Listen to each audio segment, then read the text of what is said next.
जय जगन्नाथ बंधुगण good morning everyone मु पवित्र आपण माननकु स्वागत करुछि आपण मानकर प्रिय न्यूज चैनल खबर ओडिसा को आसंतु जानि नेबा कोन रहउछि आज सकाळर टॉप न्यूज गुड़िक। महिला माननकु खुशी खबर देले मुख्यमंत्री कहले महिला माननकु सशक्तिकरण करबा पई खूब शीघ्र राज्य रे लागू हेबो सुभद्रा योजना एने तारीख घोषणा कले मुख्यमंत्री मोहन माझी।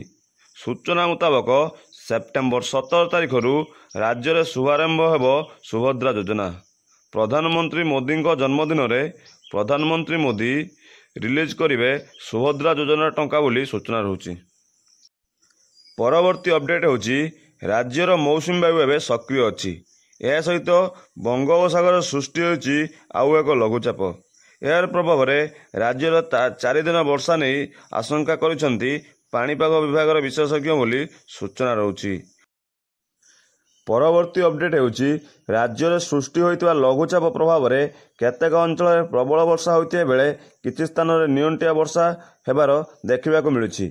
यार भितर सूचना रहुछि लघुचाप प्रभाव में आज राज्यर नुआपड़ा बलांगीर केन्दुझर कलाहांडी कोरापुट नवरंगपुर एवं मयूरभंज जिले में 70 ରୁ 100 मिलीमीटर वर्षा हेबा नहीं पूर्वानुमान करछन्ती पाणीपाग विशेषज्ञ। परवर्ती अपडेट होछि आज राज्य में खोलिबो हीराकुद डैम गेट निष्कासित हेबो वर्षर प्रथम बन्या जल कारण हीराकुद डैम जलस्तर बढ़िबारे लागिछि।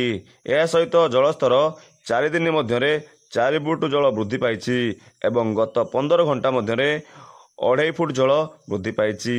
आज सकाल 9टारे जल भंडार गेट खोलिबा को थिया बेले एने तलिया अंचल लोक माननकु नदी को न जिबा पई सूचना दिया जाइछि। डाकबाजी यंत्र माध्यम तलिया अंचल लोक माननकु सतर्क कराइछन्ती बंध कर्तृपक्षों द्वारा बोली सूचना रहुछि। परवर्ती अपडेट होछि उपर मुंडर लगाण वर्षा कारण खोला जाइछि बैतरणी बैराजर 7टी गेट। बैराजर 33टी गेट मध्यरु आवश्यक मुताबक 7टी गेट खोला जाइछि बोली विभागीय जंत्री तरफ सूचना दिया जाइछि। प्रति सेकेंड रे 450 क्यूबिक जल निष्कासित होइतबा कथा कहिसंती मुख्य जंत्री। एथि सहित जहाँ सूचना रहुछि आज खोलिबो हीराकुद डैम गेट। परवर्ती अपडेट होछि राज्य में गठन होछि नुआ सरकारंकर नुआ दाबी दिल्ली रे देखिबाकू मिलुछि। नीति आयोग रे ओडिशा विकास निमंते मुख्यमंत्री मोहन माझी अनेक दाबी उपस्थापना करिसेंती मुख्यमंत्री मोहन माझी।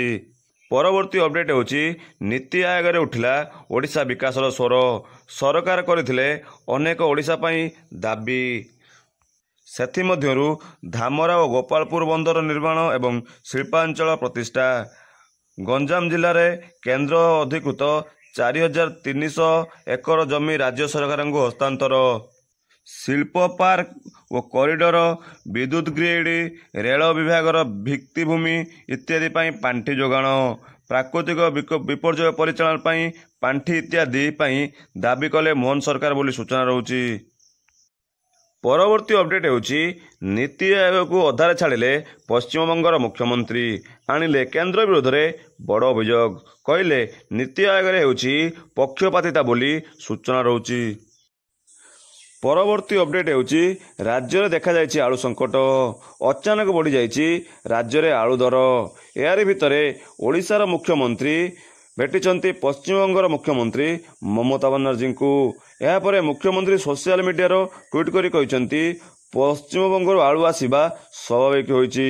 सेपटे बीजेडी वरिष्ठ नेता देवी प्रसाद मिश्र कहिसंती नवीन बाबू चिठी लिखि अनुरोध करिया परे राज्य में आलू समस्यार समाधान होइछि। परवर्ती अपडेट होछि राज्य में लगी रही लगाण वर्षा श्मशान को जीवाई रास्ताटीए नथिबा कारणरू शव को धरी हंतसप्त होउछन्ती संपर्कीय बोली सूचना रहुछि। जदि आपन को वीडियोटी भल लगी है तेबे आपण माने चैनल टी सब्सक्राइब करनियंतु जहाँ फल जहाँ भी लेटेस्ट अपडेट आसिबो सर्वप्रथमे आपण ही देखि पारिबे।